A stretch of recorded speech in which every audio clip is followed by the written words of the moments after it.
स्वागत है आपका। आप देख रहे हैं इंडिया टीवी। आपके साथ मैं हूं प्राची पाराशर। दोपहर के 12 बज रहे हैं, वक्त हो गया है प्रहार का। प्रहार में आपको उन बड़ी खबरों की ब्रीफिंग दूंगी जो कि अगले कुछ मिनट में आपको दिखाऊंगी। लेकिन बांग्लादेश में अब कुछ बड़ा होने वाला है, सबसे पहले उसकी बात कर लेते हैं।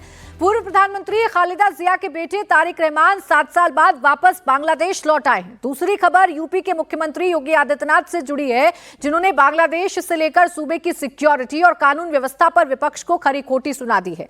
यूपी के उन्नाव रेपकांड का भी बड़ा अपडेट आपको दूंगी और बंगाल में मतुआ समाज को लेकर बीजेपी और टीएमसी कार्यकर्ताओं की भिड़ंत की खबर भी आपको दिखाएंगे। लेकिन सबसे पहले बात कर लेते हैं बांग्लादेश की, जहां से जो तस्वीरें आ रही हैं वो ये बता रही हैं कि बांग्लादेश में कुछ बड़ा होने वाला है। आपसे कुछ ही देर पहले पूर्व प्रधानमंत्री खालिदा जिया का बेटा और बीएनपी का वर्किंग प्रेसिडेंट तारिक रहमान 17 साल बाद बांग्लादेश वापस लौट आया है। 60 साल के तारिक रहमान चुनाव लड़ने के लिए लंदन से बांग्लादेश लौटे हैं। ढाका में लाखों की संख्या में तारिक के समर्थक इकट्ठा हुए और अपने नेता का ग्रैंड वेलकम किया। बांग्लादेश लौटने के बाद तारिक का पहला बयान भी आया। उन्होंने कहा कि 6314 दिन बाद बांग्लादेश लौटा हूं। तारिक पत्नी जुबैदा रहमान और बेटी जाइमा रहमान के साथ लंदन से लौटे हैं। एयरपोर्ट पर उन्होंने अपनी फैमिली के लोगों से मुलाकात की है। कल यानी 26 दिसंबर को तारिक बोगरा 6 संसदीय सीट के लिए अपना नामांकन पत्र जमा कर सकते हैं। माना जा रहा है कि अगर बीएनपी चुनाव जीती तो तारिक रहमान ही बांग्लादेश के अगले प्रधानमंत्री होंगे, क्योंकि खालिदा जिया 80 साल की हो चुकी हैं, बीमार हैं, हॉस्पिटल में एडमिट है। हालांकि तारिक के खिलाफ बांग्लादेश में कई क्रिमिनल केस दर्ज थे, जिसमें शेख हसीना की हत्या की साजिश का भी केस शामिल है। मनी लॉन्ड्रिंग का भी केस दर्ज है और इसी वजह से खालिद रहमान बीते 17 सालों से बांग्लादेश से दूर लंदन में रह रहे थे। लेकिन अब शेख हसीना बांग्लादेश में नहीं है। यही मौका है तारिक रहमान के पास कि वो अपनी सियासत की जड़ें जमा सकें, इसलिए वापस बांग्लादेश लौट आए हैं। शोएब मेरे सहयोगी हमारे साथ जुड़ गए।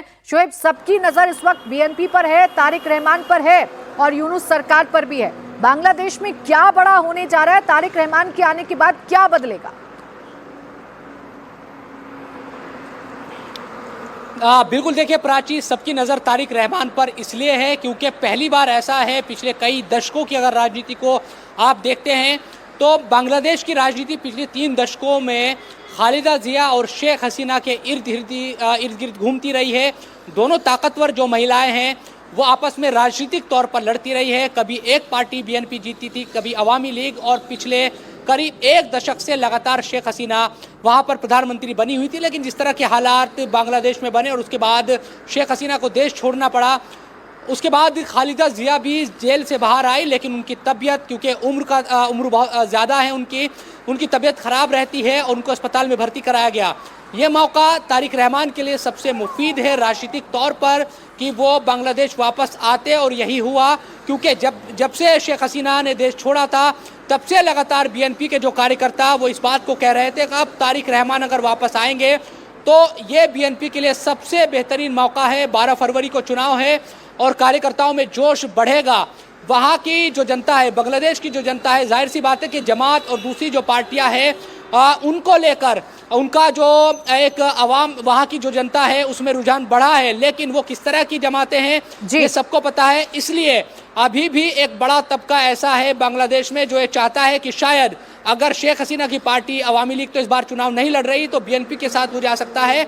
लेकिन सवाल यही है कि क्या जो छवि एक बीएनपी की भी रही है, शेख हसीना के अलावा, अवामी लीग के अलावा वहाँ किसी पार्टी की छवि इस तरह से सेकुलर नहीं रही जो सबको साथ लेकर चलने वाली रही हो। लेकिन बीएनपी के पास इस बार मौका है, खासकर तारिक रहमान के पास इस बार मौका है। इस मौके को वो भुनाने की भी कोशिश करेंगे। लेकिन बांग्लादेश में हालात कैसे हैं ये बता रहे हैं कि बांग्लादेश की स्थिति ठीक नहीं है।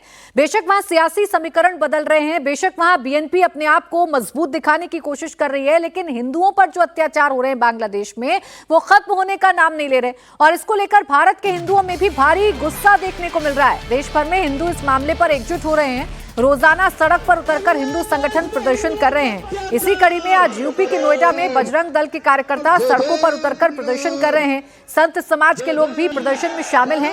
बांग्लादेश में हिंदुओं के खिलाफ हो रहे अत्याचार के खिलाफ हल्ला बोला जा रहा है। जागो हिंदू जागो लिखे पोस्टर लेकर लोग नारेबाजी कर रहे हैं। तो लगातार तीसरे दिन आज ये प्रोटेस्ट जारी है। देश के अलग अलग हिस्सों में हिंदू संगठन, संत समाज बाहर निकलकर हिंदुओं की सुरक्षा को लेकर अपनी आवाज बुलंद कर रहे हैं और बांग्लादेश में जो कुछ हो रहा है उसको लेकर अपनी नाराजगी व्यक्त कर रहे हैं। बांग्लादेश में आए दिन किसी ना किसी हिंदू घर पर हमला किया जाता है, किसी हिंदू को जिंदा जला दिया जाता है, कभी बॉम्ब ब्लास्ट किए जाते हैं और इसी स्थिति को देखते हुए जबरदस्त जो गुस्सा है वो सड़कों पर देखने को मिल रहा है भारत में। बांग्लादेश में हिंदुओं पर हो रहे अत्याचार के खिलाफ ग्रेटर नोएडा में भी बड़ा प्रदर्शन देखने को मिला। इस दौरान सैकड़ों साधु संत और महिलाएं प्रोटेस्ट में शामिल हुई। प्रदर्शन में पहुंचे लोगों ने बांग्लादेश में हिंदुओं की रक्षा के लिए जल्द से जल्द सख्त कदम उठाने की मांग की। बांग्लादेश में जारी अल्पसंख्यक हिंदुओं के खिलाफ हिंसा के विरोध में लगातार देश भर में हम देख रहे हैं कि प्रदर्शन हो रहे हैं। इस वक्त मैं ग्रेटर नोएडा के एलजी चौक पर मौजूद हूँ। यहाँ भी जो हिंदू समाज के लोग हैं, बजरंग दल, विश्व हिंदू परिषद के नेतृत्व में यहाँ पर प्रदर्शन हो रहा है और बांग्लादेश में जो हिंदुओं के खिलाफ हिंसा हो रही है उसको लेकर विरोध दर्ज कराया जा रहा है। और तमाम जो हाथों में जो बैनर है वो लेकर जो लोग हैं वो यहाँ पर प्रदर्शन कर रहे हैं। सरकार से भी ये कहा जा रहा है कि ये सुनिश्चित किया जाए कि बांग्लादेश के जो हिंदू हैं उनकी सुरक्षा हो और किसी भी तरह की हिंसा का सामना उन्हें ना करना पड़े। सर, क्या मैसेज देने की कोशिश है? सरकार से क्या डिमांड आप लोगों की? सरकार से डिमांड करते हैं कि बांग्लादेश के विरुद्ध सख्त से सख्त कार्रवाई की जाए। जहां वहां सनातनी है उनकी सुरक्षा की व्यवस्था की जाए। सुरक्षा की व्यवस्था की जाए। आप क्या समझते हैं जिस तरह से वहाँ हिंसा लगातार हो रही है, कैसे हिंसा रुकेगी? हिंसा रुकने का सीधा कारण है कि जहां हिंदू सबल है, मजबूत है। आप समझिए, जब असदुद्दीन ओवैसी इस बात को कहते हैं कि हमारे साथ उन्होंने रहने का प्रण किया था, प्रण नहीं किया था, वो जानते थे कि हिंदू के साथ 100 करोड़ मुसलमान भी सुरक्षित है। लेकिन कतिपय हिंदू, आप देखिए कि पाकिस्तान में रेशियो गिर गया, कितने हिंदू थे, केवल 4% रह गए। बांग्लादेश में हिंदू मर गया, कट गया, कितने परसेंट रह गए। सब जगह हिंदुओं को ये दबा रहे हैं। ये जानते हैं कि पूरी दुनिया में शांति की बात करने वाला यदि कोई है तो हिंदू आज है, कल है और फिर भी रहेगा। हिंदू सबल होगा। तो तमाम जो लोग हैं वो देखिए प्रदर्शन यहाँ पर करते नजर आ रहे हैं। आप आइए थोड़ा आगे, ये बताएं कि आप लोगों की डिमांड क्या, आप क्या मानते हैं जिस तरह से वहाँ पर हिंसा हो रही है बांग्लादेश में? हमारा ऑथराइज जो वो है वो हमारे जिला अध्यक्ष जी बता पाएंगे इस बारे में अच्छे से। जी, हमारे अध्यक्ष जी तो बात कर ली हमने, लेकिन आप लोगों के मन में क्या स्थित है कि बाइट अध्यक्ष या संयोजक देते हैं। आप हर एक से पूछेंगे, कोई नहीं बताएगा। अच्छा, नहीं, लोगों के मन में आप लोग जब वहाँ की तस्वीरें आप देखते हैं क्या चलता है मन में? भाई साहब देखिए, देश में सर्व हिंदू समाज में गुस्सा है क्योंकि बांग्लादेश हो, पाकिस्तान हो, सभी अपने भाई हैं। हिंदू चाहे घटक से घटक, पूरे देश का हिंदू अपना भाई और पूरे हिंदू समाज में पूरा गुस्सा भरा हुआ है कि हमारे भाइयों की सुरक्षा यहाँ की सरकार और वहाँ की सरकार भी उन्हें सुरक्षा प्रदान करे। तो सुरक्षा प्रदान करें। बहुत सारी महिलाएं भी है। आप क्या समझती है जब वहाँ की तस्वीरें देखती है बांग्लादेश में जिस तरह से हिंसा हो रही है अल्पसंख्यकों के खिलाफ, क्या मन में आता है? देखिए, बांग्लादेश ही नहीं पूरे भारत तक में यही हालात है। कश्मीर लो, बंगाल लो, हर जगह यही हालात है। हम सरकार से मांग करते हैं कि कड़े से कड़ी कार्रवाई करें। आप लोग क्या समझती हैं जब तस्वीरें देखती है बांग्लादेश में हिंदुओं के साथ? बहुत कड़ी निंदा करते हैं किसी के साथ ऐसे हो, लेकिन ज्यादा जो हिंदुओं के साथ हो रहे इसका तो बहुत बड़ा दुख होता है क्योंकि हमने कभी नहीं सोचा, भारत अखंड भारत सोचा है सभी एक है करके, लेकिन बाकी लोग क्यों नहीं सोचते हिंदुओं के बारे में, इसलिए बहुत बुरा लगता है। अब तो कुछ तो फिर कदम उठाना ही पड़ता है। ये तमाम लोग बांग्लादेश के खिलाफ प्रदर्शन कर रहे हैं, वहाँ की सरकार के खिलाफ, और हिंदुओं के साथ जो जुल्म हो रहा है वो ना हो, अल्पसंख्यकों की सुरक्षा सुनिश्चित की जाए, इसकी मांग ये तमाम लोग कर रहे हैं। तो सिर्फ सड़कों पर उतरकर ही प्रदर्शन नहीं किया जा रहा, बल्कि इसकी गूंज यूपी की विधानसभा में भी सुनाई पड़ी। जी हां, बांग्लादेश में हिंदुओं पर हो रहे अत्याचार को लेकर यह मुद्दा यूपी असेंबली में भी उठा।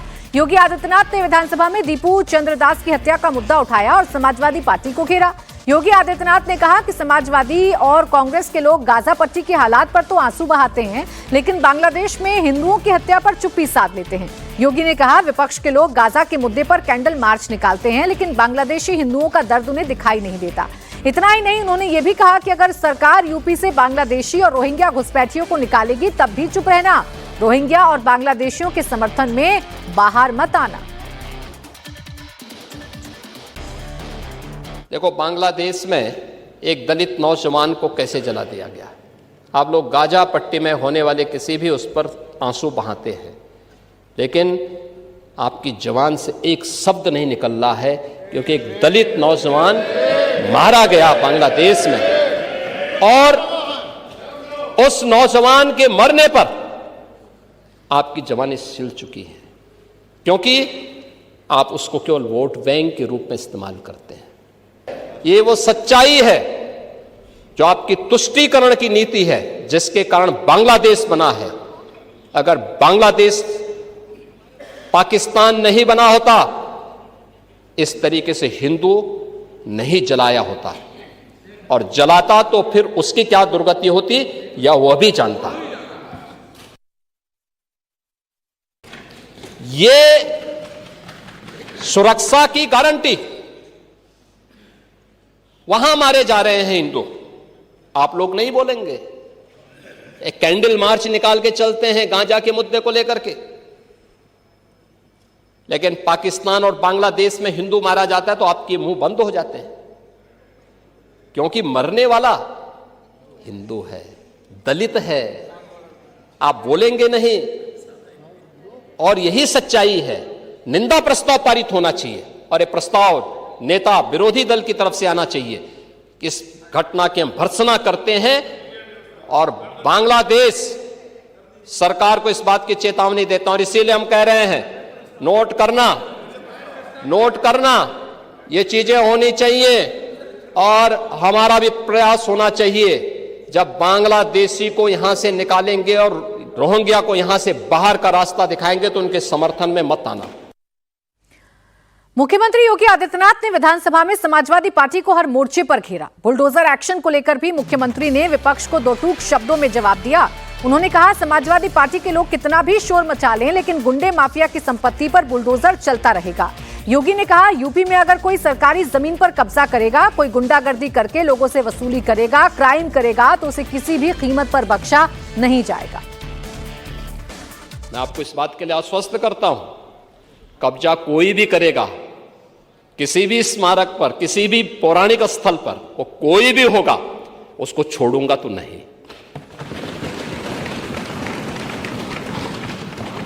आपके जिले में भी कुछ लोग कब्जा करना चाहते हैं।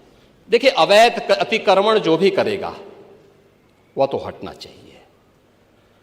देखो, एक सरकारी जमीन, सरकारी भूमि गरीब के लिए होनी चाहिए। देखिए, मुझे अफसोस हो रहा था जब यहां पे ग्रामीण अभिलेख से जुड़े हुए एक बिल को प्रस्तुत किया गया, समाजवादी पार्टी ने उसका विरोध किया।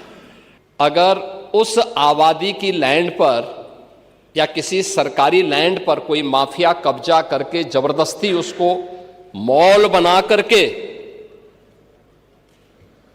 या कोई वसूली का अड्डा बना करके उसके माध्यम से अनैतिक और अवैध गतिविधियों का संचालन करके कोई छांगुर जैसा व्यक्ति वहां पे अनैतिक गतिविधियों का संचालन करेगा, तो उसमें बुलडोजर भी चलेगा, उसको भी कोई रोक नहीं सकता। और इसलिए सुरक्षा का ये वातावरण हर व्यक्ति के लिए आवश्यक है। उत्तर प्रदेश में महिला सुरक्षा के मामले पर भी सियासत तेज हो रही है। पूजा पाल ने खुद कबूल किया कि योगी सरकार की वजह से उन्हें न्याय मिल पाया, माफिया से मुक्ति मिल पाई, जबकि सपा सांसद इकरा हसन उन्नाव रेप कांड का मुद्दा उठाकर सरकार पर सवाल खड़े कर रही हैं। इसमें कोई दो राय नहीं है कि आज पूजा पाल और पाल समाज को और प्रयागराज की जनता को आज माफियाओं से मुक्ति मिला है, तो कहीं ना कहीं वो मोदी जी और योगी जी और भाजपा की सरकार की देन है।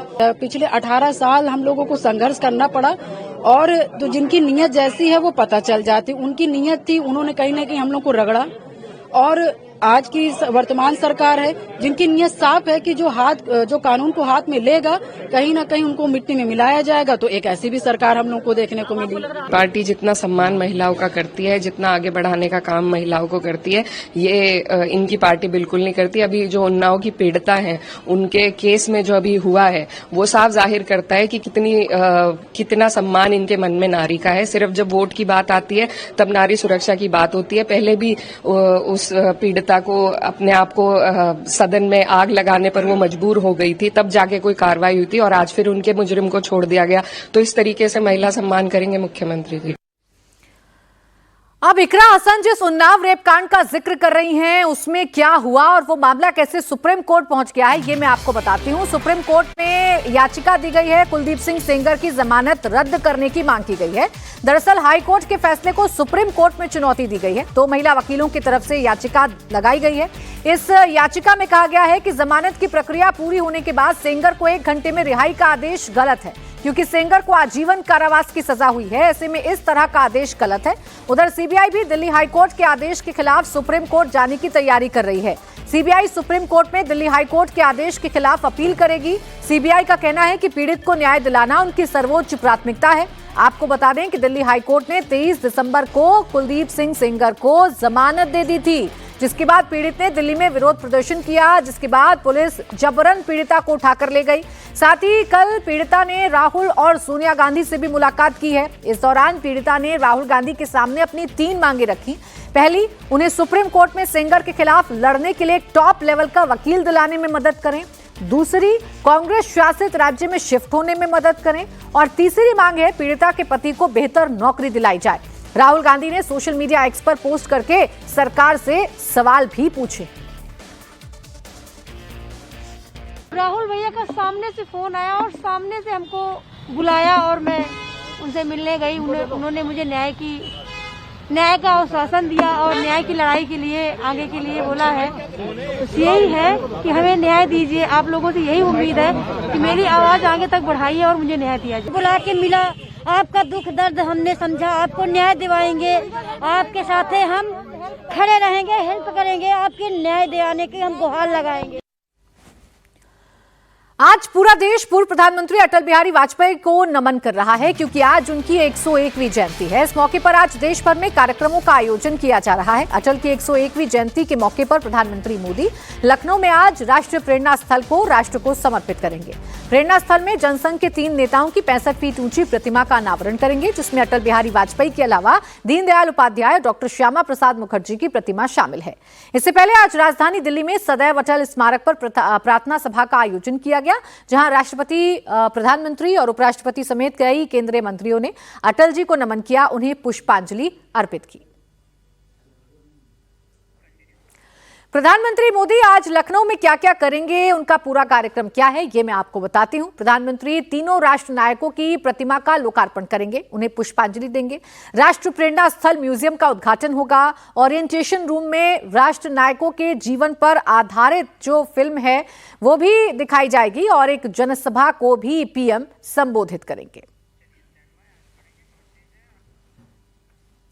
यूपी के बाद अब बात करेंगे बंगाल की, जहां मतुआ समाज को लेकर बीजेपी और टीएमसी आमने सामने आ गई है। केंद्रीय राज्य मंत्री शांतनु ठाकुर, जो बीजेपी के प्रमुख मतुआ समाज के नेताओं में से हैं, दूसरी तरफ टीएमसी की राज्यसभा सांसद ममता बाला ठाकुर, जो टीएमसी की सबसे बड़ी मतुआ नेता मानी जाती हैं। दोनों के समर्थक आमने सामने हैं। शांतनु ठाकुर के मतुआ समाज को लेकर दिए एक बयान के बाद टीएमसी हमलावर है। इसी को लेकर टीएमसी सांसद ममता बाला ठाकुर के समर्थक शांतनु ठाकुर के घर के सामने विरोध प्रदर्शन करने पहुंचे। हालांकि उस वक्त शांतनु ठाकुर घर पर नहीं थे, लेकिन शांतनु ठाकुर के समर्थक और ममता बाला ठाकुर के समर्थकों के बीच हाथापाई जरूर हुई।